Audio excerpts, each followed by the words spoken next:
한 번쯤은 여러분들이 들어보신 이야기일 수 있는데, 한 교회에서 오랫동안 신앙생활을 해왔던 한 가정이 있었어요.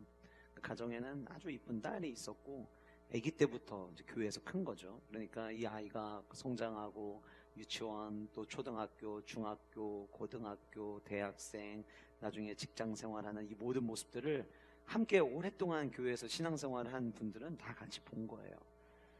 이제 30이 돼 넘고 나 결혼해야 될 때인데, 좋은 사람 있으면 참 결혼하면 좋겠다 이렇게 생각하고 있는 딱 그 찰나에 그 교회에 이제 직장 때문에 타지에서 와가지고 주변에 있는 교회를 찾다가 한 청년이 이제 교회를 오게 된 거예요. 그래서 와가지고 이 교회에서 신앙생활을 해야겠다. 그런데 뭐 마치 그 교회에 원래부터 다녔던 청년인 것처럼 교회의 어떤 예배에 동참하는 것도 그렇고 훈련에 참여하는 것도 그렇고 너무 우리가 흔히 이야기하는 신앙생활을 너무 이쁘게 잘하는 거예요. 그리고 또 얼굴도 나름 훈남이고 직장도 번듯하고, 이제 이런 청년이 교회를 오면 일어나는 현상들이 있죠. 딸든 부모님들의 눈동자가 이제 반짝반짝해지는 거예요.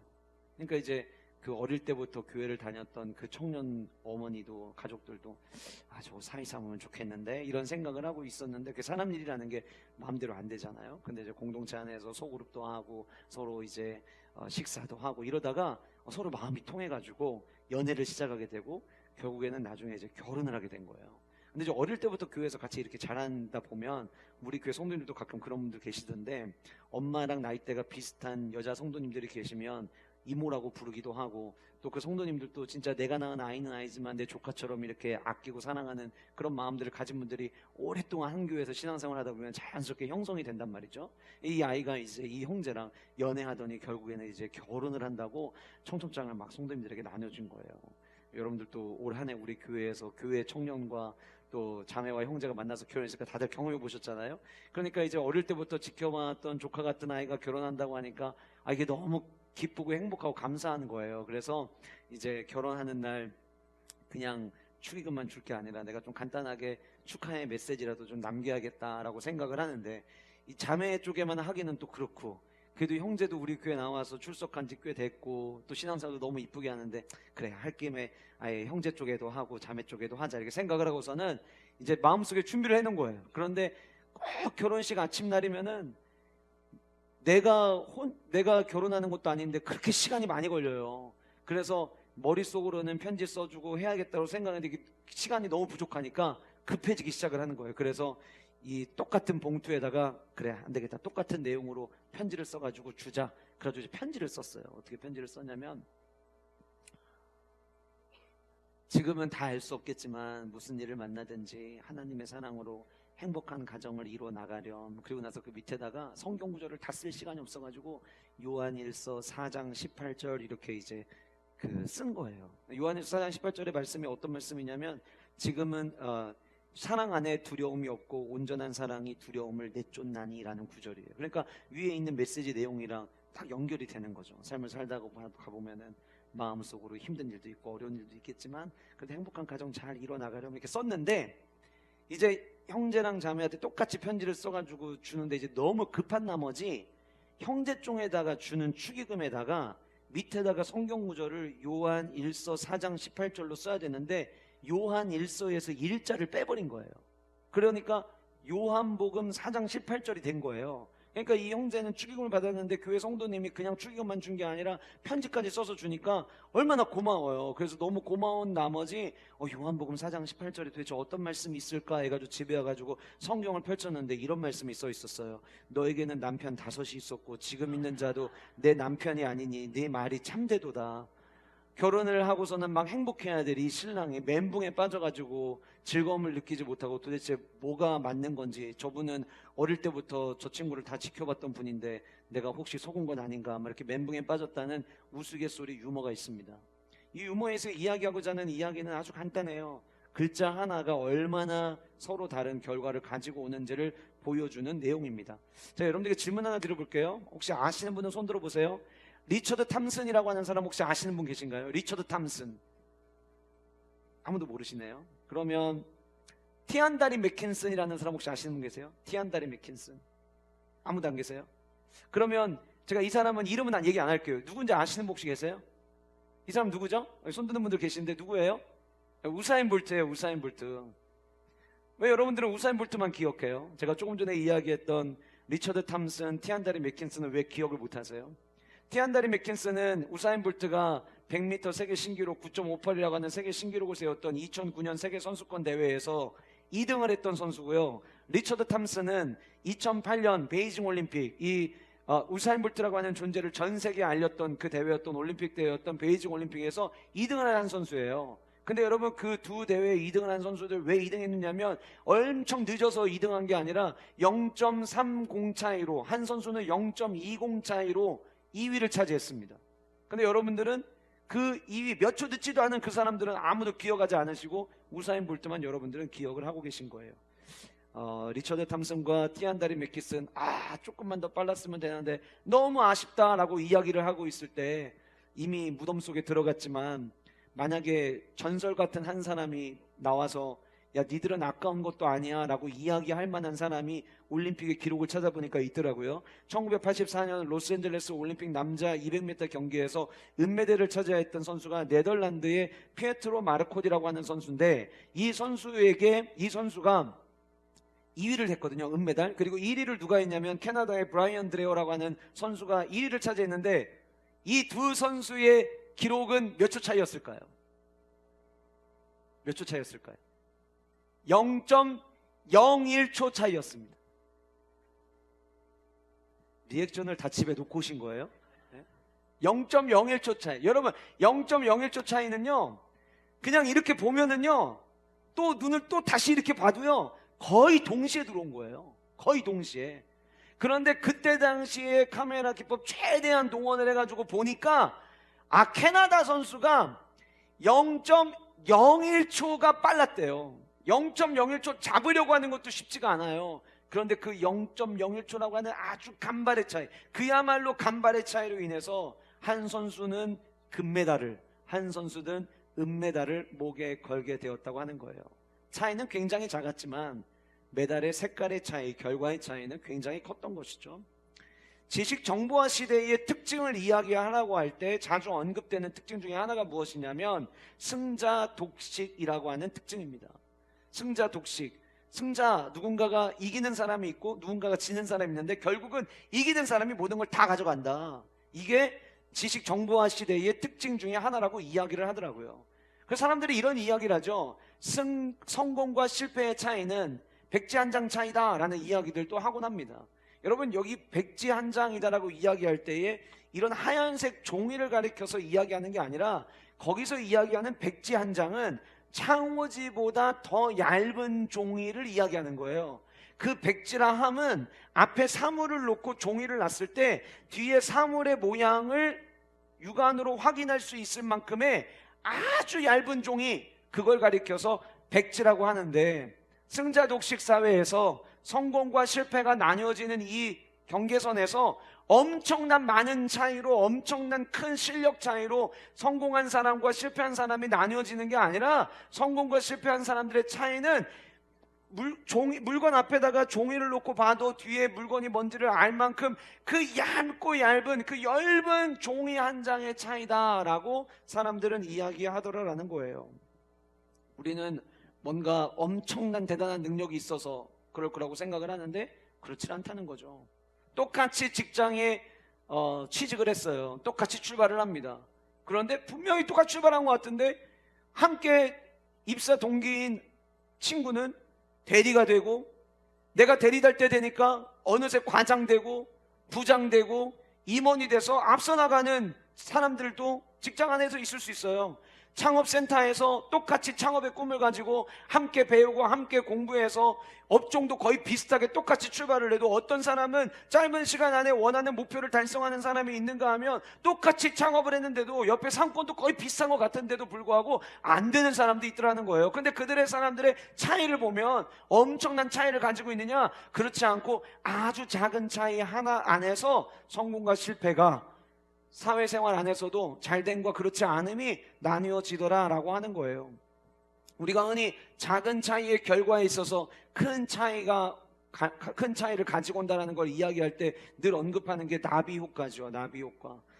아마존 정글에 있는 나비가 날개짓 한 번 했는데 그게 대륙을 건너서 미국 텍사스 주에는 폭풍에 영향을 줄 수 있다, 기상학자들이 연구한 결과였어요. 첫 시작은 나비의 작은 날개짓이었어요. 여러분, 나비가 날개짓을 하니 그 날개짓이 뭐 얼마나 크겠습니까? 그런데 그게 기상학적으로 보면 아마존의 나비의 날개짓 하나가 텍사스에서는 폭풍이 된다. 이거는 여러분, 극과 극의 차이가 있음을 이야기를 하는 거예요. 여러분, 우리 모두는 지금 2023년을 잘 마무리해야 되는 굉장히 중요한 시기에 있습니다. 그리고 소망을 한 가지 드리자면, 저와 여러분들 모두는 감절의 축복을 주실 것을 기대하는 마음을 가지고 2024년 똑같은 날 똑같은 시간에 똑같이 출발을 합니다.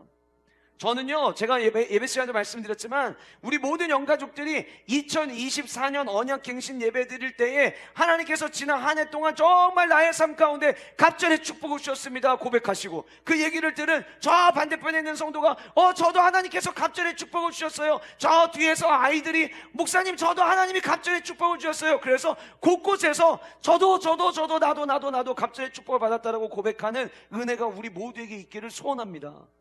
우리 그럴 자격 있어요. 어차피 똑같은 시간 같은 날 똑같은 예배를 드리면서 우린 똑같이 출발할 거예요.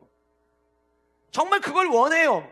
그러나 과연 그럴까라고 생각을 해보면, 질문을 던지면 원하는 대로 바라는 대로 다 되지 않을 수도 있겠다는 생각이 들어요. 그 차이는 엄청난 많은 차이일까요? 아니에요. 아주 작은 차이, 미세한 차이, 신앙생활하는 나의 태도와 나의 자세에서 나오는 아주 작은 차이가 어떤 누군가는 갑절의 축복을 주셨다라고 고백하는 삶으로 만들어내겠지만, 어떤 누군가는 갑절의 축복은 무슨 갑절의 축복이야, 똑같던데, 아무것도 변화되는 게 없던데, 하나님의 능력 없어 그런 거, 이렇게 고백하고 2024년을 마무리하는 분들이 없기를 바라지만 있을 수 있다는 거예요. 그 결과와 그 마지막 최종 결과는 결국에는 저와 여러분들이 어떠한 모습을 가지고 살아가느냐에 의해서 결정되는 거고, 그 우리의 자세와 우리의 태도는, 우리의 삶의 루틴은 큰 차이가 아니라 아주 작은 차이라고 하는 거예요. 저 지난주 금요일에 소망을 받습니다. 지난주 주일에 말씀을 듣고, 평상시에는 금요 성령부에 여러 가지 이유로 바쁘시고 분주하시니까 못 나오시던 분들이 지난주 금요일 저녁에 많이 안 보시던 분들이 많이 나오셨어요. 정말 감사했어요. 성도님들이 하나님의 말씀을 받고 내 일상을 하나님의 능력으로 살아가고 싶은 그 간절한 소망을 가지고 있는 분들이 우리 영가족들 안에 있구나. 하나님께서 지난주 말씀을 통해서 우리 영가족들의 마음과 삶을 움직인 분들이 계시구나. 그래서 너무 감사했어요. 여러분, 우리 그렇게 준비하고 함께 하나님이 주실 은혜를 갈망하고 남은 11월과 12월 우리가 달려가다 보면 하나님께서 여러분들, 과연 나도? 그런데 그렇게 준비하고 나아가면, 그 출발하면 하나님이 우리 모두가 축복의 주인공이 될 수 있음을 여러분들의 삶을 통해서 경험하게 하실 것이라고 하는 믿음과 확신, 저에게 있는 그 믿음과 확신 여러분들에게도 있으시기를 주님의 이름으로 축복합니다. 일상의 삶이 그런 것처럼요, 여러분, 신앙생활도요, 결국은 아주 작은 차이가 신앙의 마지막 열매들, 결과들을 다 다르게 만드는 것 같아요. 근데 성도에게 있어서 열매는 굉장히 중요하거든요. 예수님께서 누가 내 제자인지 나는 열매를 보고 알 거다. 똑같은 씨를 뿌려요. 똑같이 처음에는 밭도 똑같아요. 씨도 똑같이 뿌렸어요. 그런데 어떤 성도의 삶에는 열매가 주렁주렁 맺히는 거예요. 그런데 똑같이 씨를 뿌렸는데 어떤 성도의 삶에는 열매가 없을 수도 있어요. 큰 차이냐? 결코 그렇지 않아요. 그래서 저는 오늘 이 말씀의 본문을 가지고 여러분들과 신앙생활하면서 우리의 마지막에 그 아름다운 결과를 위해서, 그럼 우리가 줄여야 될, 신앙생활하면서 우리가 줄여 나가야 될 것들이 어떤 것들이 있는지를 저는 오늘 이 말씀을 통해서 함께 나눠보려고 해요. 오늘 말씀의 내용은 아주 간단합니다. 오늘 성경 말씀에 함께 읽었던 것처럼 루스드라라고 하는 지역, 지난주 우리 말씀처럼 이고니온에서 복음을 전했는데, 그 이고니온에 있던 사람들이 돌을 던져서 죽이려고 하니까 거기서 도망 나와서 그 다음 갔던 곳이 어디였냐면 루스드라라고 하는 곳이었어요. 이 루스드라라고 하는 곳에는 유대인들보다는 이방인들이 훨씬 더 많이 있었던 곳이었고, 이 루스드라라고 하는 지역의 역사적 자료를 찾아보니까 여기에는 퇴역한 장군들, 퇴역한 군인들이 머물고 살고 있는 동네였다고 합니다. 그러니까 특별히 유력한 사람이 있는 것도 아니고, 그냥 이제 쉽게 말하면 은퇴하고 내가 이제 할 일 열심히 평생을 최선다해서 하고 이제 그냥 남은 인생 그냥 쉬엄쉬엄 사는 사람들이 모여있던 곳이 바로 이 루스드라라고 하는 곳이었다고 하는 거예요. 근데 그 루스드라에 들어갔는데 태어나서 한 번도 걸어보지 못했던 사람이 그곳에 있었고, 그가 그 한 사람이 사도 바울이 복음을 전하는 그 이야기를 듣고 난 다음에 그 하나님의 말씀을 듣는 그 사람을 사도 바울이 주목하고 그를 일으켜 세움으로 말미암아 그가 걷게 되는, 그리고 그 걷게 되는 기적을 본 사람들이 보였던 반응에 대한 스토리가 등장하는 것이 오늘 저와 여러분들이 함께 읽었던 이 본문입니다. 이 본문을 제가 말씀을 묵상을 하면서 하나님, 이건 무슨 이야기입니까? 이거는 그냥 단순히 기적에 대한 이야기인가요? 그런데 제 안에 2024년을 준비하는 우리 영가족들이, 저는 말씀을 준비할 때마다 늘 그러거든요. 하나님, 이 본문으로 오늘 이번 주 주일 우리 교회 영가족들에게 주님께서 들려주기를 원하시는 하나님 아버지의 마음은 무엇입니까? 이 질문을 던지는데, 그 질문을 던질 때에 너 2024년 너 영가족들이 갑자기 축복받기를 원하지? 그럼요 주님, 저 너무 받기를 원해요. 우리 모두 그 축복의 주인공 되기를 원해요. 그러면 이거를 함께 나눴으면 좋겠어. 작은 차이가 결과에 엄청 큰 차이를 가지고 온다는 걸 함께 나누고 그 차이의 간격을 좁혀가는 오늘 이 주일이 됐으면 좋겠다라는 마음을 주셔서 오늘 이 본문을 가지고 세 가지를 나누려고 합니다. 어떤 차이를 우리는 좁혀야 되느냐, 그리고 어떤 차이가 어떤 결과를 가지고 오느냐, 세 가지를 살펴볼 텐데, 첫 번째는 경청의 차이가 회복의 차이를 만든다라는 거예요. 경청의 차이가 회복의 차이를 만든다. 영국의 시인이자 극작가였던 존 드라이든이 이런 이야기를 했습니다. 우리의 인생은 처음에는 우리가 습관을 만들지만 나중에는 습관이 우리를 만든다라고 이야기를 했어요. 공감하시죠? 동의하시죠? 처음에는 내가 하는 습관인 것 같았지만 나중에는 그 습관에 의해서 끌려가는 인생이 될 수 있다라고 하는 거예요. 습관이 얼마나 중요한가에 대한 이야기를 하는 겁니다. 여러분들이 다가오는 2024년 뭔가 좀 새로운 삶을 나도 좀 살아보고 싶다, 이제 이런 분들이 뭐 성경도 읽겠지만 신앙서적도 읽으시고 또 자기계발서를 찾으시는 분들도 계실 텐데, 자기계발서를 찾으시는 분들이라면 제임스 클리어가 쓴 아주 작은 습관의 힘이라는 책을 제가 추천해드리고 싶어요. 이 책에는 책 제목 그대로 우리가 갖고 있는 그 작은 습관들, 겉으로 보기에는 엄청 작은 습관들이지만 이 작은 습관들이 얼마나 큰 힘을 가지고 있는가를 이 책 안에 담고 있는데, 그 책에 있는 내용 가운데 만약에 저에게 한 줄, 딱 기억에 남는 한 줄을 이야기하라고 한다면 저는 이 문장을 선택할 거예요. 어떤 문장이냐면, 습관은 복리로 작용한다. 습관은 어떻게 작용한다고요? 복리로 작용한대요. 그러니까 습관은 계속해서 배가 되는 거예요. 배가. 그렇기 때문에 우리의 작은 습관이 굉장히 중요하다라고 하는 거예요. 여러분, 우리가 삶을 살아가면서, 인생을 살아가면서 성공한 사람들, 리더십에 관련된 책들, 리더십과 관련된 자기계발서들, 제가 오늘 시간이 많지 않기 때문에 제가 읽었던 리더십에 관련된 책들에서도 좋은 이야기들이 많이 있는데, 그러다 보면은 말씀 전하는 시간보다 그 시간도 길어까지 뺐지만, 리더십들에 관한 책들을 보면은요, 리더가 되는 사람들이 공통적으로 가지고 있는 성품, 그들의 어떤 삶의 모습 가운데 하나가 뭐냐면 잘 듣는 습관이 있다라고 하는 거예요. 잘 듣는 습관. 여러분, 제가 여러분들에게 질문해 볼까요? 여러분들, 우리 모두가 생각만 해도 너무 갑자기 기분이 좋아지는데, 올해 우리 전교인 수련회로 제주도를 갔잖아요. 만약 우리가 전교인 수련회로 미국을 간다고 가정을 해봅시다. 생각은 할 수 있잖아요. 현실이 안 되더라도 갈 생각은 할 수 있잖아요. 자, 그래서 우리가 내년에 미국으로 전교인 수련회 만약에 갔어요. 아멘 안 하셔도 돼요. 그럼 아멘 한다고 되는 일은 아니니까. 근데 미국에 가서 공항에 딱 도착을 했어요. 여러분들, 영어가 들릴까요, 안 들릴까요? 에이, 영어는 다 들려요. 해석을 못할 뿐이지. 여러분, 듣는다라고 하는 거는요, 듣다라고 하는 거는 진짜 그 말 그대로 귀로 듣는 거예요. 그런데 이게 해석이 되고 말의 의미가 뭔지를 아는 사람들은 그 영어가 귀에 들릴 때 그 다음 뭘 하게 되냐면 경청을 하는 거예요. 듣기는 누구나 할 수 있어요. 중요한 거는 경청을 얼마나 잘하느냐라는 거예요. 앞서 나가는 리더들을 가만히 보니까 그 리더들에게는 경청하는 능력이 있더라라고 이야기하더라고요. 제가 왜 오늘 여러분들에게 이 경청에 대한 이야기를 하느냐, 오늘 본문에는 그 경청한 한 사람의 이야기가 등장하기 때문이에요. 우리가 잘 아는 대로 사도행전 3장에서도 한 번도 걸어보지 못했던 한 사람이 걸었던 일이 있었죠. 성전 미문에 앉아 있었던 안진뱅이. 그는 사실 믿음이 없었습니다. 그냥 성전에 들어가던 베드로와 요한이 그 사람을 바라보면서 우리가 당신에게 줄 돈은 없습니다. 그 얘기는 뭐냐면 그 안진뱅이의 눈동자에 돈 좀 주세요가 써 있었던 거예요. 그 마음을 읽었던 거죠. 그래서 이야기하는 거예요. 우리가 당신에게 줄 수 있는 물질은 없습니다. 그러나 내게 있는 나사렛 예수 그리스도의 이름, 금과 음은 없지만 나사렛 예수 이름을 명하노니 일어나 걸으라 해서 그 사람이 걸었던 이야기가 나왔죠. 우리가 잘 아는 대로 누가복음의 저자, 사도행전의 저자였던 저자 누가는 의사였습니다. 그에게 이런 평생을 걸어보지 못했던 사람이 걷게 된다라고 하는 건 엄청난 힘과 놀라운 능력이 있었음을 보여주는 거예요. 여러분, 평생을 걷지 못하는 분들은요, 의사가 아닌 여러분들이 봐도요, 저 사람 평생 걸어본 적 없을 것 같아라고 다 알 수 있어요. 왜냐하면 다리에 근육이 하나도 없어요. 일어나서 걸을 수가 없어요. 그 한 사람에 대한 이야기가 등장을 하는데, 오늘 본문에 이렇게 이야기를 하고 있어요. 루스드라에 발을 쓰지 못한 한 사람이 앉아있는데 그는 나면서부터 걷지 못해서 걸어본 적이 없었던 사람이다. 근데 이 사람을 소개할 때요, 걸어보지 못한 사람으로 소개하고 난 다음에 그 뒤에 이 사람의 삶에 엄청난 반전의 결과를 가져오는 이 사람의 모습을 한 가지를 더 추가하는데, 9절에 이렇게 이야기합니다. 바울이 말하는 것을 바울이 말하는 것을 들었대요. 그 듣는 모습을 바울이 그 다음 뭐 했냐면 주목을 했대요. 주목을 하고 그 주목하면서 그에게 믿음이 있는 것을 봤대요. 여기 성경에는 구원받을 만한 믿음이라고 되어 있지만 헬라어 원어를 그대로 직역하면은 치료받을 수 있는 믿음이 그에게 있다는 것을 보게 되었고, 그를 향해서 일어나라 라고 명령했더니 그가 그 말을 듣고 일어나서 거는 기적이 일어났어요. 자, 그러면 잘 보세요, 여러분.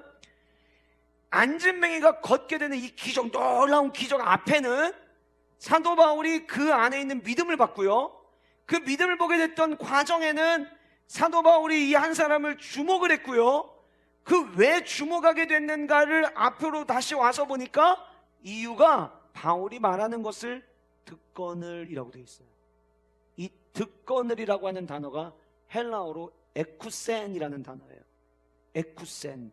이 에쿠센은요, 그냥 들리는 대로 듣는 게 아니에요. 이 에쿠센이라고 한 단어의 의미가 어떤 의미인지 제가 좀 더 말씀드릴게요. 에쿠센이라는 단어는 첫 번째, 관심을 가지고, 뭐라고요?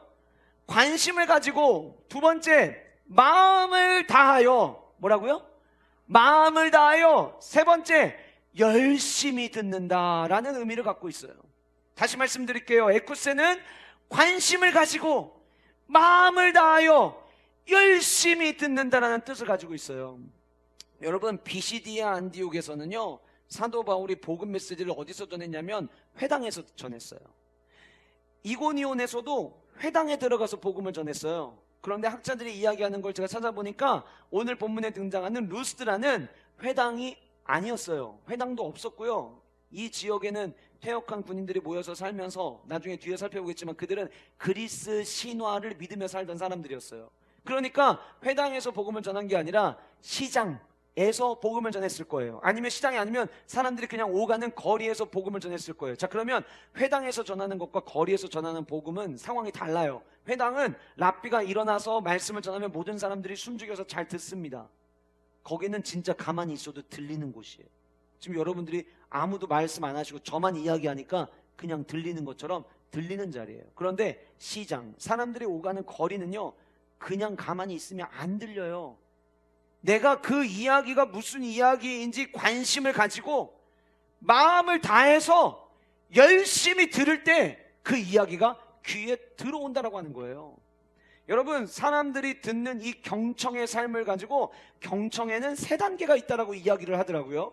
첫 번째 경청은 자기중심적 경청이래요. 자기중심적 경청은 자신의 관점에서 판단하고 내가 듣고 싶은 의도대로 듣는 것, 이걸 가리켜서 자기중심적 경청이라고 이야기를 하는데, 이런 사람들은요, 사람들과 같이 모여 있을 때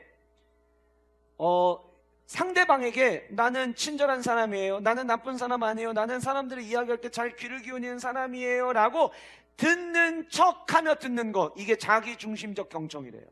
예를 들면 이거예요. 우리 예배드리러 지금 다 같이 모여 있어요. 여러분들이 예배를 들으시는데 고개를 이렇게 땅으로 처박으시고 가만히 있지 않으시고 다 여러분들이 고개를 드시고 저를 보고 말씀을 들으신단 말이에요. 물론 적을 때는 적으시지만, 그러면 겉으로 보여질 때에는 여러분들 전부 다 지금 제 이야기의 설교 말씀을 하나님 여러분들이 듣고 있는 것처럼 보여요. 그런데 우리 교회 그런 성도 없기를 바라지만 말씀을 들을 때에도 자기중심적 경청을 하는 분들이 있어요. 이런 분들은 뭐냐면 말씀을 관심 있게 듣는 게 아니에요. 그리고 말씀을 들으면서 자기 관점에서 말씀을 판단해요. 그리고 내게 원하는 말씀만 의도적으로 듣는 거예요. 사람들이 있는데 근데 딴짓은 안 해요. 딴짓을 안 해요. 왜? 내가 딴짓하면은 남들이, 주변에 있는 사람들이 저 사람 설교도 안 듣고 뭐 하는 거야? 이렇게 볼 것 같으니까 딴짓을 안 하고 앞은 보고 있어요. 목회자의 눈에 목사님 저 설교 잘 듣고 있습니다 보여주기 위해서 눈은 앞을 보고 있어요. 근데 여러분 되게 신기한 게 뭔 줄 아세요? 앞에서 설교를 하다 보면은요, 여러분들이 설교하다가 잠깐 옆 사람이랑 이야기하는 것도 앞에서 다 보여요. 그리고 이렇게 설교하다 보면은요, 가끔 여러분들이 저를 바라보고 있는 것 같은데 눈동자를 이렇게 쳐다봐도 머릿속으로는 다른 생각하고 있는 분들이 보여요. 영안이 열려서가 아니라 눈동자에 초점이 없는 분들 계세요. 겉으로 보기에는 듣는 거예요. 그런데 자기중심적 경청을 하고 있는 거죠. 그냥 다른 사람이 볼 때 앞에 설교자가 있는데 저렇게 열심히 설교하는데 내가 딴짓하고 다른 행동하면은 기분 나쁠 수 있으니까 그냥 잘 듣는 척 해줘야지. 듣는 척 하는 거, 이게 자기중심적 경청이에요. 내가 듣고 싶은 것을 찾아내기 위해서 나머지 어떤 이야기라든지 그거는 다 무시하고 내가 듣고 싶은 것만 뽑아서 듣는 것, 그게 자기중심적 경청이라고 하더라고요. 두 번째 단계가 뭐냐면 상대중심적 경청이래요. 상대중심적 경청은 상대에게 집중하고 상대방의 어조, 속도, 태도를 공감하는 거예요. 반응해 주는 거예요. 우리가 흔히 이야기하는 리액션 잘하는 거, 아이 컨택 잘하는 거. 제가 이렇게 앞에 설교하다 보면 우리 어르신들이 진짜 리액션이 장난 아니거든요. 우리 에버그린 어르신들 진짜 리액션 좋으세요. 제일 웃으실 포인트에서 웃으실 줄 알고, 그리고 반응도 되게 잘하시고, 예배 끝나고 나가실 때에도 설교에 대한 리액션이 제일 좋으신 분들이 에버그린 어르신들이세요. 네. 이분들은 진짜 제가 보기에는 이미 1단계를 넘어서가지고 상대 중심적 경청을 하시는 분들이죠. 물론 여러분들 중에도 많이 있어요. 그러니까 이런 거 있잖아요. 설교자가 막 말을 겁나 빨리 막 했는데 내가 숨차. 공감하는 거예요. 공감. 이게 상대 중심적 경청하는 거예요. 근데 이 두 번째 단계를 넘어서서 세 번째 단계가 뭐냐면 우리가 필요한 직관적 경청이에요. 직관적 경청은 상대의 진짜 감정과 의도를 듣기 위해서 듣는 거예요. 내가 꼭 들어야 하는 말이라고 생각하고 듣는 거, 이걸 가리켜서 직관적 경청이라고 이야기를 하더라고요. 상대방의 감정이 어떤 감정인지 직관적으로 느끼고 이 말을 하려고 하는 진짜 의도가 무엇인지를 느끼는 거예요. 제가 가만히 생각해 보니까요, 오늘 본문에 등장하는 이 나면서부터 한 번도 걸어보지 못했던 이 사람이 행했던 에쿠센, 관심을 가지고 마음을 다하여 열심히 들었던 그는요, 사도 바울의 이야기를 자기중심적 경청을 한 게 아니라 상대중심적 경청을 한 게 아니라 직관적 경청을 한 거예요. 사도 바울이 복음을 전합니다. 예수님에 대한 복음을 전합니다. 그리고 예수님의 삼중 사역에 대해서 이야기를 합니다. 예수님은요, 가르치시고 전파하시고 그리고 고치시는 분이었어요. 예수님을 만난 사람들은 어떤 질병이든 나을 수 있었어요. 진짜입니까? 그럼요. 38년 된 중풍병자도 하나님은 고치셨어요. 예수님이 고치셨어요. 앞을 보지 못했던 사람도 고치셨어요. 막 이런 이야기들이 그 사도 바울의 메시지를 통해서 막 선포가 됐던 거예요. 사도 바울이 그 말씀을 전하면서 이미 바나바와 함께 동행하면서 예전에 예루살렘에서 어떤 일이 있었는지도 그도 알고 있었을 것이고, 그 얘기를 들어서 또 이야기합니다. 여러분들 가운데 혹시 못 걷는 분들이 있을지도 모르겠지만, 예수님 승천하시고 난 이후에 예수님의 사도들이 예수 그리스도의 이름만 전했을 뿐인데 한 번도 걸어보지 못했던 안진병이도 일어났습니다. 이 이야기를 그 현장에 있었던 오늘 본문에 등장하는 이 사람은 에쿠센한 거예요. 이렇게 듣는 거예요. 왜? 저 사람을 여기 보내셨고 왜 저 사람을 통해서 이 얘기를 듣게 하시지? 왜 그 많은 이야기 중에 예수님은 치료의 하나님이시라고 얘기하시지? 하나님이 만약에 계시다면 그 하나님이 저 사람을 여기 보내서 저 이야기를 하는 의도가 뭐지? 나도 일어날 수 있다는 소망을 주기 위함인가? 나도 회복될 수 있다는 믿음을 주기 위함인가? 그 말씀을 듣다 보니까 그 안진뱅이 안에 하나님, 나도 낫고 싶어요. 나도 걷고 싶어요. 나도 잘 되고 싶어요. 나도 승진도 해보고 싶고요. 나도 사업에 성공도 해보고 싶어요. 우리 자녀들 아무 문제 없이, 나도 어떤 남들에게는 일상인데 나에게는 일상이 되지 않아서 염려되는 일에서 나도 좀 벗어나서 나도 삶을 살고 싶어요. 그런데 왜 오늘 저 말씀을 날 듣게 하시는 거죠? 왜 2024년 우리 교회 갑절의 축복을 주신다고 이야기하시는 거죠? 왜 그 축복을 미리 준비하라고 말씀하시는 거죠? 왜 그 말씀을 내 귀에 듣게 하신 거죠? 하나님, 지금 제가 여기 있습니다. 이 말씀을 하나님께서 강단을 통해 선포하시는 주님의 의도가 무엇인가요? 근데 주님, 제가 저 말씀을 듣다 보니 나도 갑절의 축복의 주인공이 되고 싶습니다. 그러다 보니까 믿음이 생겨요. 그러니 너도 붙잡고 기도해. 너도 나를 찾아봐. 너의 날마다의 일상이 내 힘으로 살아내는 일상이 되고 너의 일상이 하나님의 능력을 경험하는 일상 될 수 있어. 그 말씀 붙잡고 그럼 주님 저도 예배 한 자리 나가겠습니다. 그래서 지난 금요일에 나오셔서 기도하신 분들이 계신 거예요. 오늘 마찬가지예요. 오늘 이 말씀을 듣죠. 자, 오늘 말씀. 오늘 하나님이 나를 오늘 이곳에 있게 하셨는데, 건강 주셔서 오늘 이 자리에 있게 하셨는데, 그 첫 번째 이야기가 경청을 이야기한다. 왜 하나님은 나에게 경청을 말씀하실까? 지금 내가 하나님의 말씀을 듣는 자로 삶을 살아가고 있는데, 혹 하나님이 보실 때에 내가 예배를 드리고 하나님의 말씀을 듣는 나의 태도가, 나의 자세가 자기중심적 경청을 하는 것처럼 비춰지고 있지는 않은가? 그래서 하나님이 오늘 목사님을 통해서, 여러분 저는 메신저입니다. 저는 딜리버리 하는 사람이에요. 저는 전달자예요. 저는 배달의 민족이에요.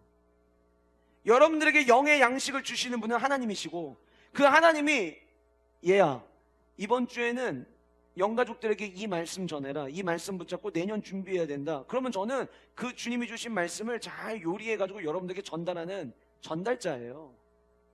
그런데 하나님이 왜 목사님을 통해서 이번 주에 저 말씀을 듣게 하셨을까? 왜 세 개의 대지 중에서 첫 번째를 이야기하게 하셨을까?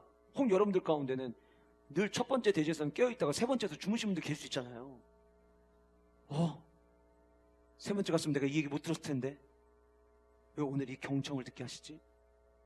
주님이 우리의 마음 가운데 하나님 아버지의 의도를 여러분들에게 가르쳐 주기를 원하시는 거예요. 사랑하는 아들아, 사랑하는 딸아, 나는 복음이야.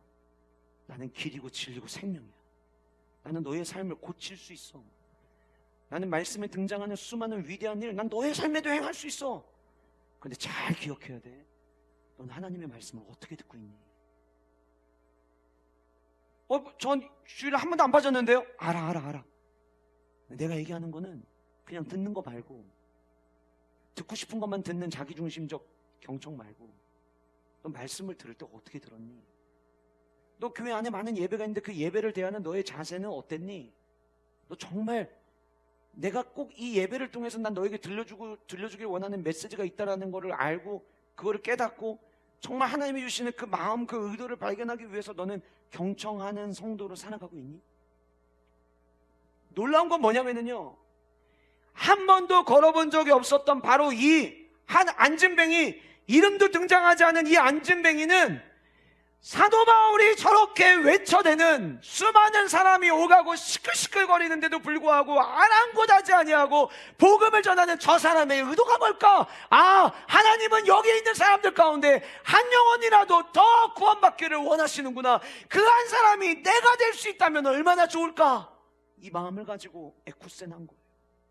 그 말씀을 경청한 거예요. 결과가 어떻게 됐습니까? 이 사람 일어났어요. 평생의 소원이었을 거예요.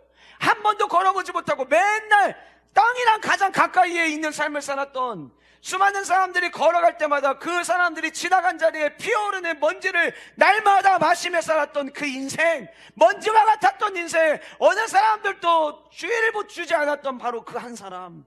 그런데 그가 했던 거는 시작은 경청이었어요. 저는 사랑하는 우리 모든 영가족들, 남은 2023년과 2024년 예배 드리실 때마다 주의 말씀에 경청하는 차이가, 더 집중하시는 차이가 나타나기를 주님의 이름으로 축복합니다. 왜요? 그 경청이 우리를 믿음으로 이끌기 때문이에요. 여러분이 이스라엘 백성들이 광야 생활하잖아요. 광야 생활할 때 하나님께서 이스라엘 백성들을 책망하시는 장면들이 등장을 하거든요. 여러분 이제 올해 끝나고 나서 다시 공동체 성경 읽기 창세기부터 시작하게 되면 이스라엘 백성들이 광야 생활할 때 그들이 잘못하고 실수할 때 하나님께서 그들을 책망하실 때 뭘 책망하시는지 잘 들어보세요. 똑같이 이렇게 책망하십니다. 너희들이 나의 말을 청종하지 아니하여. 왜 그들이 그렇게 어려웠는 줄 아세요? 왜 그들이 그렇게 실패하고 낙심하고 절망했는 줄 아세요? 하나님은 그들의 삶을 이야기할 때마다 니들 내 얘기 청종 안 했잖아. 니들 내 얘기에 에쿠센 안 했잖아. 정말 관심 갖고 마음을 다해서 열심히 들으려고 안 했잖아. 여러분 우리 하루에 한 번 공동체 성경 읽기 하죠. 그거를 듣는 자는 아무 의미가 없어요. 공동체 성경 읽기도 경청이 돼야 되는 거예요. 그래서 그 말씀 한 구절에 나의 하루의 삶을 걸 수 있는 인생들이 될 때에 하나님의 놀라운 은혜가 일어나는 거예요. 그런데 듣기만 하면은요, 이스라엘 백성들 하나님 말씀하시는 거, 모세를 통해서 말씀하시는 거 귀에 안 들렸습니까? 먼지 때문에 귀가 다 막혀갖고 못 들었어요? 아니에요, 들었어요. 그런데 하나님은 말씀하세요. 니들 내 얘기 귀로는 들었는데 한 귀로 듣고 한 귀로 흘려보냈잖아. 니들 내 얘기 청종 안 했잖아. 무슨 얘기입니까? 청종하면은요 삶으로 이어지게 돼 있어요. 또 거꾸로요, 성경에 하나님께서 이스라엘 백성들이 막 힘들어하고 절망 가운데 있을 때 이스라엘 백성들에게 회복을 주시려고 할 때, 그 회복을 약속하실 때 그때 항상 등장하는 게 있어요. 너희들이 나의 말을 듣고 청종하면, 아멘, 청종하면 내가 너희들 고칠 거야. 청종하면 내가 다시 세울 거야. 청종하면 내가 일으킬 거야. 회복을 줄 거야. 이것이 성경에 등장하는 하나님의 약속이었어요. 큰 차이가 아닙니다. 저와 여러분은요 2024년 1월 1일 언약갱신 10월 30일 언약갱신 예배부터 시작해서 우리 모두가 똑같은 날 똑같은 시간에 어떤 누군가는요 하나님이 덤으로 일주일을 더 주시고 그러지 않고 우리 똑같은 시간에 같이 출발할 거예요. 그런데 에쿠센 하는 성도와 그냥 듣기만 하는 성도, 에쿠센 하며 달려가는 2024년은 회복의 한 해가 되겠지만 그냥 듣기만 하면 아무 일도 일어나지 않습니다. 그래서 우리가 지금부터 뭘 준비해야 되냐면, 원미가 필요하다고 했잖아요. 42.195km 달려가기 위해서도 준비가 필요하듯이 내년을 하나님께 주실 갑절의 축복을 준비하면서, 그래서 예배 시간마다 금요 성령 부흥회 때마다 준비하자는 거예요. 워밍업 하자는 거예요. 어떤 준비, 어떤 말씀을 하시던 저는 경청하겠습니다. 주의 말씀 들을 때마다 귀를 기울이고 관심을 가지고 마음을 다하여 열심히 듣겠습니다. 다시 말씀드릴게요. 시장이었어요. 수많은 사람들이 오가는 거리였어요. 얼마나 집중해야 될까요? 그럴 때 있잖아요, 남들 소리 하나도 안 들리고 내가 저 사람 소리 들어야지. 그러면 그 사람 소리만 들리잖아요. 지금 이 안진뱅이는 그렇게 바울의 이야기를 들은 거예요. 여러분들이 앉아있는 자리 마이크 시스템이 잘 돼 있어서 듣는 건 아무 문제가 없습니다. 그러나 오늘 왜 하나님이 이 말씀을 이 자리에 있는 나에게 듣게 하셨을까 질문하며 하나님의 뜻을 구하며 그 하나님의 말씀을 듣는 여러분 모두가 되시기를 주님의 이름으로 축복하고, 그 삶을 살아갈 때 우리 모두 회복의 은혜를 맛보는, 내 삶에 고쳐지지 않을 것 같았던 문제들 고침받는, 이 안진뱅이에게는 일어나는 것이 최고의 축복이요 선물이겠지만 저와 여러분들 각자의 삶 가운데 주님 저에게는 이게 최고의 축복입니다라고 여겨질 만한 것들이 다 다를 거 아니에요. 맞잖아요. 그리고 우리 모두는 그 축복의 주인공 되기를 원하잖아요. 그럼 어떻게 해야 됩니까? 이 안진뱅이처럼 경청하면 되는 거예요. 에쿠센 하면 되는 거예요. 그래서 여러분들 하나님 말씀을 대할 때마다 부디 어디 한번 들어보자, 이 마음은 여러분들에게 아무런 도움이 되지 않아요. 여러분, 제가 여러분들에게 뭐 존경받고 그러기 위해서 이런 이야기를 드리는 게 아니에요. 제가 말씀드렸잖아요. 저는 배달자니까요. 배달의 민족. 근데 우리 모두가 하나님 아버지의 말씀을 내게 들려주시는 말씀으로 받을 때 역사가 일어나는 거예요. 그래야 갑절의 축복의 주인공이 될 수 있는 거예요.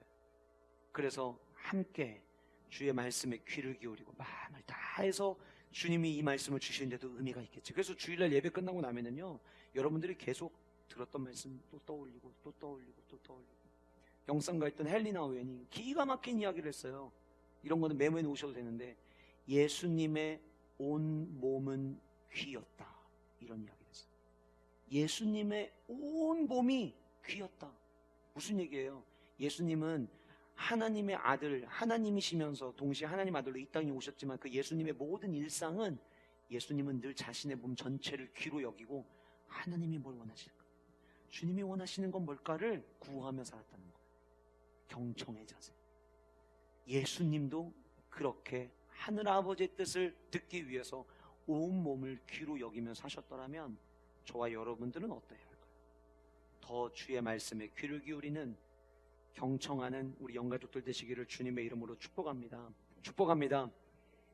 결국 그 경청하는 그 모습을 사도 바울은 주목했고, 그 주목하는 그 모습 속에서 이 안진뱅이 고침받을 수 있겠구나라고 하는 뭐를 봤어요? 믿음을 봤어요. 두 번째 우리에게 필요한 차이는 믿음의 차이가 행동의 차이를 만든다는 거예요. 믿음의 차이가 행동의 차이를 만든다. 11절 말씀 보면 자, 이 안진뱅이였던 사람이 결국에는 이제 일어나 걷게 되잖아요. 10절에 큰 소리로 말합니다. 네 발로 일어서라 하니까 갑자기 그 사람이 일어나 걷게 되었어요. 우리가 잘 아는 대로 로마서 10장 17절의 말씀에서도 기록되어 있지만 믿음은 어디에서부터 나온다고 했죠? 들음에서부터 나오는 거예요. 여러분 잘 생각해 보세요. 모든 목사님들이 한결같이 똑같은 얘기를 하세요. 말씀 한 번 들은 사람과 10번 들은 사람이 똑같다면 그건 가짜다. 말이 안 된다. 왜? 말씀에는 능력이 있다. 하나님의 말씀에는 능력이 있기에 그 말씀을 한 번 들은 사람과 10번 들은 사람이 같을 수가 없다는 거는 모든 목사님들이 똑같이 하는 이야기예요. 왜 차이가 날까? 제가 생각을 해봤거든요. 믿음이라고 하는 것이 들으면서부터 온다. 그러면 무엇을 많이 들었느냐가 그 사람의 믿음을 만들어내는 거예요. 한 번의 설교를 듣고 9번의 세상적인 이야기를 계속 들으면 믿음이 성장할 수 없겠죠. 하나님의 말씀을 듣고 또 듣고 공동체 성경 읽기 하고 또 수요일에 나와서 말씀 듣고 우리가 하나님 말씀 가운데 우리의 귀를 열고 나 어차피 그거 못 들어도 안 들어도 나 다 알아가 아니라 몰라서 듣습니까? 안 돼. 또 반복하고 또 반복하고 이렇게 듣다 보면 나의 그 믿음의 영역들이 계속해서 쌓이게 되는 거예요. 그래서 우리의 믿음은 어디에서부터 오느냐? 결국은 경청하면 그 경청이 결국 우리에게 믿음을 만들어내는 거예요. 그 믿음에 의해서 결국 사도 바울이 볼 때 일어설 믿음이 그에게 있다. 회복될 믿음, 치유받을 믿음이 그에게 있다. 자, 여러분들 만약에 하나님께서 여러분들을 오늘 오셔서 보신다고 했을 때 여러분들에게는 그 회복될 고침받을 수 있는 믿음이 과연 보일까? 점검해 보셔야 돼요. 어떤 이야기를 많이 듣느냐라고 하는 거죠. 문제는 뭐냐면요, 이 들은 게 믿음이 되거든요. 여러분 가짜뉴스 계속 듣잖아요. 그러면 문제는 뭐냐면요, 그 가짜를 믿게 된다라고 하는 거예요. 여러분 내가 뭐를 많이 듣고 있느냐가 문제가 뭐냐면 그것 때문에 믿음이 갈려진다는 거예요.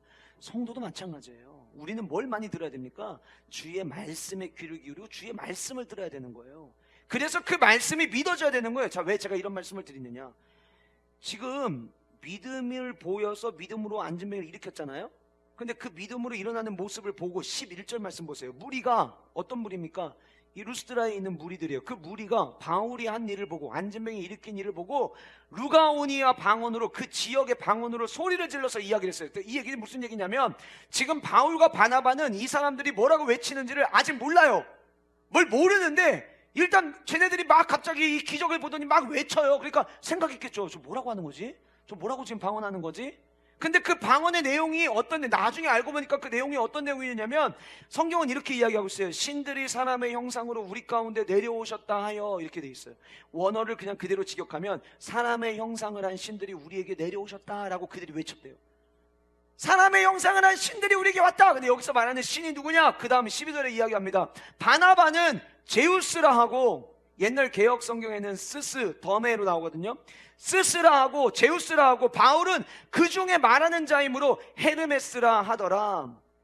왜 이런 얘기를 했냐? 그들은 지금 뭘 믿고 있었냐면 눈앞에서 하나님이 하시는 역사가 펼쳐지고 있음에도 불구하고 그들은 그동안에 전설을 계속 들어왔어요. 전설만 들어왔어요. 전설만. 그러니까 그 전설을 기준으로 지금 행동이 나뉘어지는 거예요. 어떤 전설을 들었느냐? 당시 이 시대보다 50년 전에 오빗이라고 하는 사람이 글을 썼어요. 아까 제가 말씀드렸잖아요. 루스드라는 그리스 신화가 이렇게 아주 젖어 있었던 도시였다고 제가 말씀드렸잖아요. 근데 그때 어떤 이야기가 있었냐면 신이, 하늘에 있는 신이 인간들 어떻게 잘 사나 보자 그래갖고 이 땅에 우리들이 사는 마을에 내려와가지고 행차를 해본 거예요. 근데 신이 이렇게 돌아다니다가 밤이 되면 잠을 자야 되잖아요. 그래서 인간의 몸을 하고 있고 온 신이 사람들 가정에 문을 두드린 거예요. 우리 좀 재워줘봐요. 근데 사람들이 전부 다 문을 안 열어주는 거예요. 아무도 문을 안 열어주는데 아주 조그마한 오두막집에 갈대로 만든 집에서 삶을 살고 있었던 빌레몬과 바우시스라고 하는 아주 늙은 노부부가, 남들은 다 환영해주지 않고 문을 걸어 잠궜는데 그 부부가 문을 열어준 거예요. 근데 시간이 지나서 그 마을에 홍수가 와가지고 전부 다 물에 떠내려가서 죽었는데 이 빌레몬과 바우시스라고 하는 늙은 부부만 목숨을 건질 수 있게 됐어요. 그래서 이 내용을 글로 써가지고 사람들이 계속 돌려본 거예요. 그러니까 이 사람들 머릿속에는 어떤 생각을 하고 있냐면요, 언제 또 신이 인간의 모습을 하고 올지 몰라. 그때 그 기회 놓치면 안 돼. 그때는 잘해줘야 돼. 또 무시하고 문 안 열어주고 막 모른 척하고 그러면 큰일 나. 그럼 또 우리 마을에 또 홍수와 같은 재앙이 올 거야. 이런 생각을 그들은 계속 믿고 있었던 거예요. 전설 들은 대로 믿은 거예요.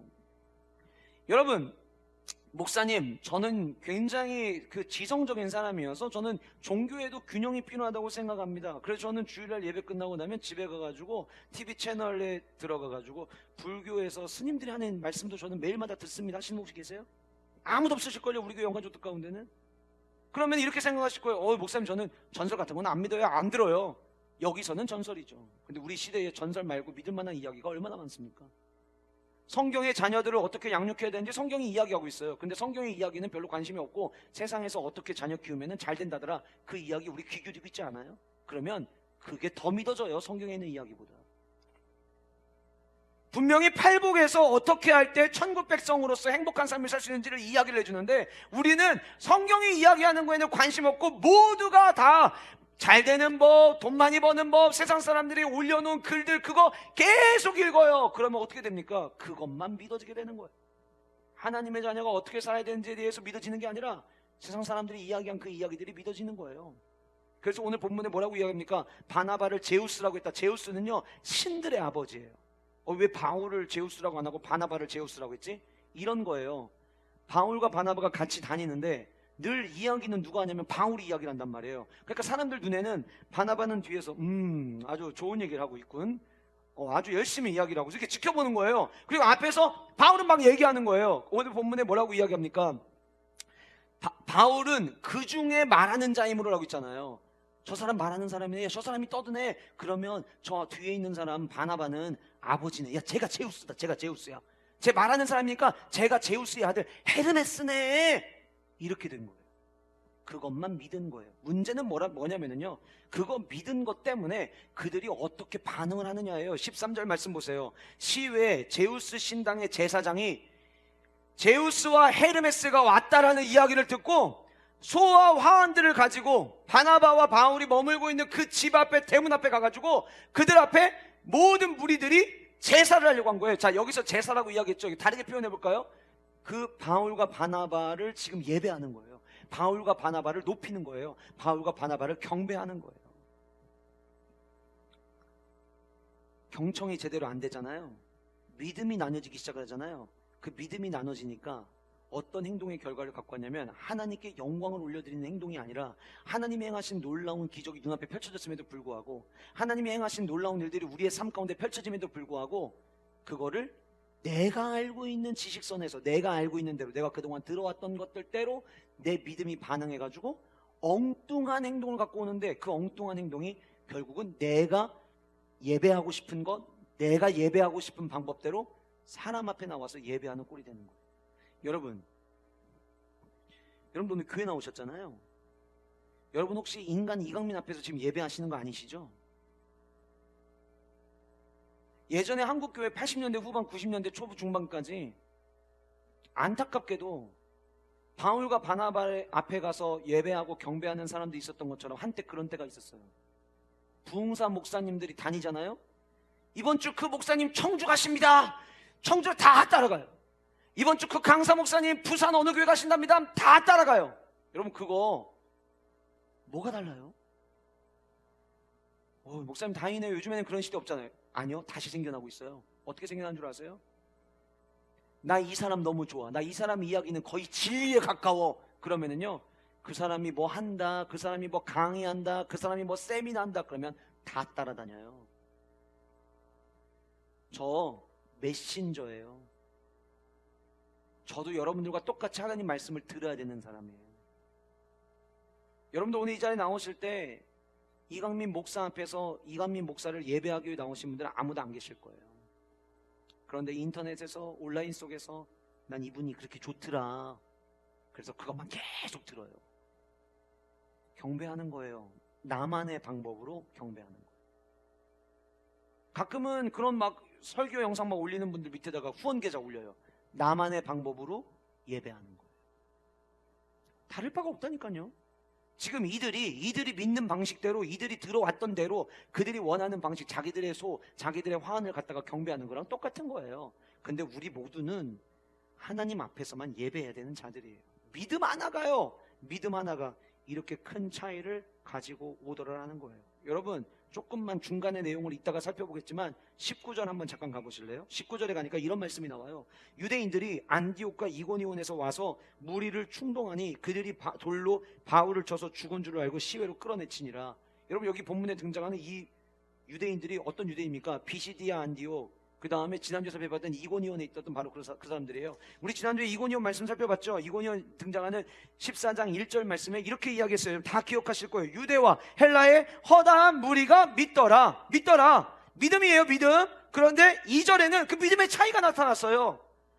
믿음의 차이가 어떤 차이를 갖고 왔냐면 순종을 안 했어요. 자, 믿음의 차이가 처음에는 작은 믿음의 차이였던 것 같거든요. 근데 믿음이 있고 없고를 가지고 누구는 순종을 하고 누구는 순종을 안 해요. 근데요, 믿음의 차이였는데 처음에는 순종 하나 안 하는 것 같았어요. 근데 그 다음에는요, 사람들에게 악감정을 갖게 만들어요. 교회에서 무슨 일 할 때 아유 됐어, 아니야 허팀 빼지 마. 아유, 어차피 안 돼. 나 옛날에 금식 엄청 해봤어. 나 금식만 있는 줄 알아? 나 천야도 하고 나 할 거 다 해봤어. 그거 한다고 갑절의 축복 그렇게 쉽게 안 온다. 야, 언제까지 그거 설교 강단에서 하시는 얘기 그냥 그대로 믿을 거야. 이거 뭐 하는 거냐면 악감정 품게 하는 거. 여기서 끝나면 그나마 다행이죠. 그 사람들이 나중에는 돌 들고 이고니온에 있던 사람들, 안디옥에 있던 사람들, 야 이거 이대로 놔둬야 돼? 아, 안 될 것 같아. 어디 있냐 지금? 루스드라 있대. 가자. 야, 돌 들고 가 죽이자. 이렇게까지 되는 거예요. 처음은 믿음 하나 차이였어요. 그 믿음 하나의 차이가 모든 결과를 바꿔오는 거예요. 그렇다면 우리는 질문해야죠. 나의 믿음의 상태는 어떤가? 지금 나는 어떤 행동을 하고 있는가? 내 이 행동이 혹 잘못된 믿음에서부터 온 것은 아닌가? 여러분들이 담임 목사를 존중해주고 배려해주시는 거 너무 고마워요. 그러나 여러분이나 저나 흠 있는 거 똑같아요. 저는 여러분들에게 그냥 같은 성도로서 여러분들이 존중해주시고 배려해주시는 거기에 만족하는 거지, 제가 그 이상 여러분들의 예배의 대상이 절대 될 수 없어요. 우리의 믿음 하나가 어떤 예배를 드리고 어떤 경배를 하느냐에 차이를 가져와요. 그래서 우리의 믿음을 점검해야 된다고 하는 거예요. 창세기 12장에 아브라함과 롯이 아브라함에게 나타나셔서 너의 친척 본토 아버지의 집을 떠나 내가 너에게 지시할 땅으로 가라, 하나님께서 말씀하셨잖아요. 그래서 아브라함이 그 말씀을 듣고 출발을 해요. 그 출발할 때 롯이라는 조카가 있었잖아요. 그 조카 롯이 아브라함이 출발하고 한 일주일 있다가 전화해가지고 야 내가 와봤는데 야 여기 너무 좋다, 야 너도 따라와, 너도 출발해. 어디로 가셨는데요? 야 계속 직진하다가 어디 나오면은 거기서 우회전하고, 이렇게 해서 나중에 뒤따라간 거예요? 아니에요. 창세기 12장 1절부터 3절까지 말씀하시고 나서 아브라함 떠날 때 조카 롯이 같이 갔어요. 자, 그런데 너는 너의 친척 아버지 집을 떠나 내가 너에게 지시할 땅으로 가라. 어디로 지시할지 아무것도 안 보여줬어요. 근데 아브라함은 이 말씀을 경청했어요. 의도가 있으시겠지? 어디로 가야 될지는 얘기 안 해주셨는데 저렇게 말씀하시는 걸 보면 분명히 인도하시겠지? 그거를 믿고 움직인 거예요. 그래서 12장 4절 말씀에 아브라함은 여호와의 말씀을 따랐고 라고 돼 있어요. 여러분, 우리가 아브라함을 뭐라고 이야기하죠? 믿음의 조상. 믿음의 조상은요, 믿음으로 하나님의 말씀을 그대로 받아서 움직인 거예요. 그런데 12장 4절 뒤에 롯에 대해서 뭐라고 이야기하냐면 롯은 그냥 아브라함을 따라갔대요. 하나님을 따라간 게 아니에요. 말씀을 따라간 게 아니에요. 그냥 말씀 따라가는 사람 따라간 거예요. 출발은 똑같이 출발했어요. 하나님에서 똑같이 출발했어요. 12장 1절 출발선이 똑같았어요. 그런데 믿음으로 여호와의 말씀을 따라갔던 아브라함은 하나님의 선택받은 백성이라 이야기하는 선민 이스라엘의 선조가 되었어요. 그런데 롯은 어떻게 됐습니까? 처음엔 출발은 같이 했지만 나중에는 하나님이 인도하시는 그 길이 매력이 없어 보였어요. 그래서 나는 세상이 좋은 대로 따라갈 거야, 세상이 기쁨 있는 곳으로 따라갈 거야. 그렇게 가고 가다 보니까 어디까지 갔냐면 소돔까지 갔어요. 그 소돔과 고모라 어떻게 됐습니까? 하나님께서 유황과 불을 비처럼 내리셨어요. 비처럼 내리시는데 롯의 아내는 도망 나오다가 어휴 큰일 날 뻔했네. 뒤돌았다가 그대로 소금 기둥이 되었고요. 롯과 두 딸이 나왔는데 나와서 보니까 두 딸이 엄마 죽었죠? 아빠는 아들이 없는데 계대를 이으려면 세대를 계승하려면 자식을 낳아야 되죠. 그 성경에 뭐라고 되어 있냐면 세상의 이치대로 세상의 방법대로 그 딸들이 생각을 했는 게 뭐냐면 말씀에서 온 지혜를 구한 게 아니라 세상의 방법대로 야 이럴 땐 그럼 세상은 어떻게 하냐? 그래서 한 게 뭐냐면 아버지 술 잔뜩 먹여갖고 동침을 했어요. 그래서 첫째 딸과 둘째 딸이 아이를 낳는데 그 아이의 한 명은 모압의 조상이 되었고 또 한 딸이 낳은 아들은 암몬의 조상이 되었어요. 모압과 암몬이 성경에 어떻게 등장합니까? 물론 사사기에서 일시적으로 동맹을 맺을 때도 있어요. 그런데 성경에 암몬과 모압은 늘 이스라엘의 걸림돌이 됩니다. 출발은 똑같았어요. 믿음으로 따라간 사람은 하나님의 선택받은 이스라엘의 조상이 되었지만, 믿음의 조상이 되었지만 그냥 사람 따라가고 눈에 보기 좋은 것 따라가고 주변 사람들은 이럴 때 어떻게 하는지 듣고 따라간 사람은 걸림돌의 조상이 되었어요. 믿음 하나에 행동이 달라지는 거예요. 저와 여러분들은 온전한 믿음으로 2024년 우리의 행동이 주님 보시기에 와 사랑하는 영가족, 아무개 장로, 아무개 권사, 아무개 집사 어쩜 이렇게 믿음의 길을 걸어가는지 내 마음이 시원하다. 예배 때마다 하나님이 그 축복의 말씀들을 우리에게 쏟아부어 주시는 은혜와 축복이 저와 여러분들 모두에게 있기를 주님의 이름으로 축복합니다. 점검하셔야 돼요. 나는 지금 어떤 믿음을 가지고 있는가. 마지막 세 번째로 지혜의 차이가 결과의 차이를 만듭니다. 지혜의 차이. 여러분들 한번 좀 들어보셨을 이야기인데 지혜의 책 그러면 탈무드를 우리가 이야기를 하죠. 아버지가 이제 아들을 멀리 보냈는데 아버지가 갑자기 짧은 시간 안에 갑작스럽게 병에 걸려가지고 죽게 된 거예요. 그래서 아버지가 재산이 엄청 많은데 이거 어떻게 해야 되나. 그래서 유서를 남겼어요. 뭐라고 유서를 남겼냐면 나의 모든 재산은 종에게 주기로 결정하였다. 아들이 멀리 떨어져서 지금 지내고 있지만 이 아들에게는 아들이 갖고 싶은 것 하나만 허락하겠다. 그리고 죽었어요. 그러니까 종이 이 유서를 받으니까 신나죠. 너 잘 봐라. 니네 아버지가 이렇게 써놨다 유서로. 다 놔주라고 했어. 그러니까 이 종이 아버지 죽자마자 그 유서를 가지고 멀리 타지에 있는 아들에게 쫓아간 거예요.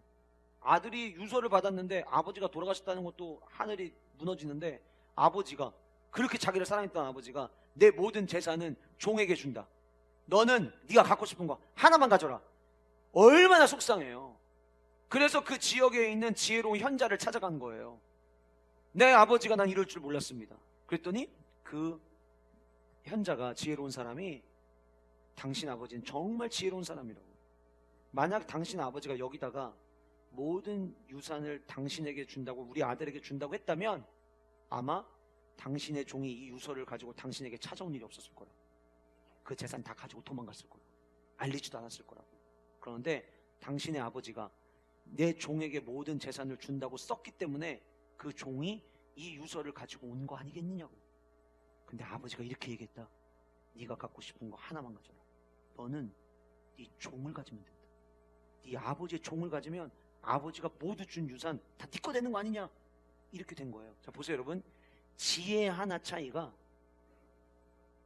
모든 유산을 내 거로 만드느냐 못 만드느냐에 엄청난 결과를 가져오는 거예요. 저 신앙생활도 똑같다고 생각합니다. 신앙생활 할 때 지혜가 있으면은요 모든 걸 얻을 수 있어요. 근데 지혜가 없잖아요. 모든 걸 잃어요. 자 그러면 이제 우리 질문해야죠. 성도에게 있어서 지혜는 언제 필요한가라는 질문을 우리는 던져야 돼요.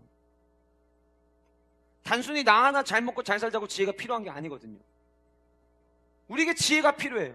근데 여러분 제가 여러분들 삼지에 지혜의 차이가 결과의 차이를 만든다고 했는데 그 지혜 밑에다가 여러분들이 단어 하나를 더 쓰실 거예요. 뭐라고 쓰실 거냐면 전도 방법의 차이가 결과의 차이를 만든다. 여러분 저와 여러분들은요 땅끝까지 가서 주님을 알지 못하는 사람에게 복음을 전하는 게 우리의 사명입니다. 우린 그걸 목적으로 여기고 살아가야 되는 사람들이에요. 그게 하나님이 우리에게 주신 맡겨진 사명. 그러니까 성도는요 지혜를 어디에 써야 되냐면 죽어가는 한 영혼의 미래를 바꾸고 결과를 바꾸는데 우리는 써야 되는 사람들이에요. 우리가 내년에도 전도축제 하겠지만 또 올해 다가오는 12월 24일에도 우리의 예비신자들, 지난번에 왔던 분들, 이제 성탄절에는 교회 가기 얼마나 좋아요. 문턱이 확 내려지는 거고, 또 우리 영가족들 함께 준비한 자리니까 같이 데리고 오고 싶은 마음들 여러분들한테 있을 수 있잖아요. 그럴 때 우리는 모든 지혜를 다 동원해서 내가 품었던 그 예비신자를 주님 앞으로 인도해 와야 돼요. 제가 그 시대마다 전도 방법이 다르잖아요. 예전에는 예수천당 불신족 이렇게 외쳤잖아요. 근데 요즘에 그렇게 전도하는 분들 많지 않잖아요.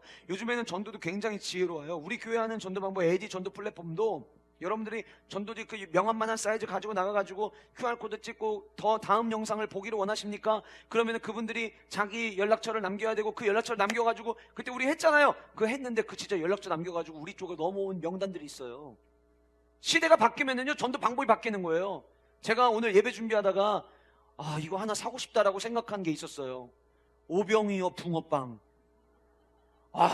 붕어빵도 그냥 붕어빵이 아니에요. 오병이어 붕어빵. 이거 기계 하나 사다가 교회 앞에 놓고서는 초등학교 애들 나올 때마다 붕어빵 꽂으면 얼마나 좋을까, 문득 그런 생각이 들었어요. 전도 방법이 다양해요.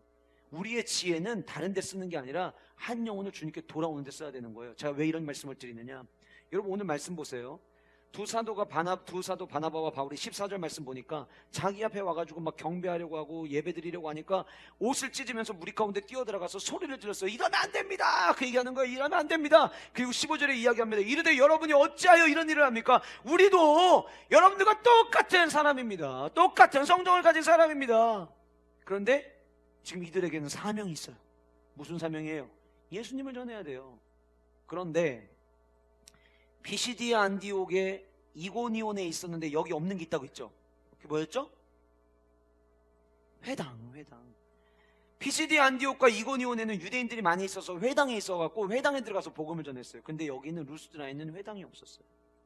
어떤 동네였어요? 아까 말씀드린 것처럼 그리스 신화나 믿는 동네였어요. 그랬던 사람들이니까 회당에 있는 사람들에게 말씀을 전할 때는요, 그들에게 이해를 돕기 위해서 선지자들, 예언자들이 이야기했던 구약의 말씀을 인용하면 돼요. 그런데 이 사람들은 구약에 있는 말씀을 인용하면은요, 뭔 소리 하는 거야? 이렇게밖에 안 돼요. 하나님이 자기 자신을 드러내 보이다, 이거를 가리켜서 우리는 계시라고 이야기를 해요. 계시에는 두 가지 계시가 있어요. 지난주 우리 수요일에 형제스쿨에서 나왔는데 두 가지 계시가 있는데, 하나는 어떤 계시냐면 특별 계시예요.